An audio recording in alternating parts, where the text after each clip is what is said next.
Qırmızı zolaqlı ağ Ajax forması futbol tarixinin ən ikonik formalarından biridir. Bəs bu əfsanəvi forma necə yaranıb? Klub 1900-cü ildə yarandığı ilk vaxtlarda qara forma və ağ şortlarda çıxış etsə də, daha sonra qırmızı və ağ zolaqlı formada oynamağa davam edir. Ta ki 1911-ci ildə yüksək liqaya yüksələnədək. O zamanlar artıq yüksək liqada çıxış edən Sparta Rotterdam eyni rəngli formaya sahib olduğundan həmin vaxtların qaydalarına görə Ajax ya formasının rəngini dəyişməli, ya da liqanı tərk etməli idi. İndiki formanın isə iki yaranma hekayəsi var. Bəzi mənbələr qeyd edir ki, Ajax həmin vaxtlar həm pula, həm də vaxta qənaət etmək üçün o ərəfədə yenicə dağılmış VVV klubunun ağ, amma daha geniş qırmızı zolaqlı formasını istifadə etməyə başlayır. Əlavə olaraq qeyd edim ki, dağılmış bu klubun bəzi oyunçuları həmin vaxt artıq Ajaxın heyətində çıxış edirdi.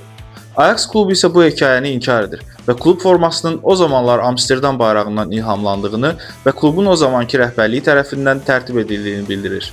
Hər bir futbol azarkeşinin tanıdığı Ajax emblemi isə formaya 1928-ci ildə əlavə olunub. Müfik Yunan qəhrəmanı Ajaxı əks etdirən bu emblem 90-cı illərdə isə yenidən təkmilləşdirilərək 11 xəttin birləşməsi ilə çəkilir və təbii ki, bu 11 xətt meydanda oynayan 11 futbolçuya ithaf edir. Danışılan iki hekayədən hansının həqiqət olduğunu bilməsək də, 100 ildən çox yaşı olan bu formanın artıq bir kulta çevrildiyi dəqiqdir. Bəs sizin ən sevimli formanız hansıdır?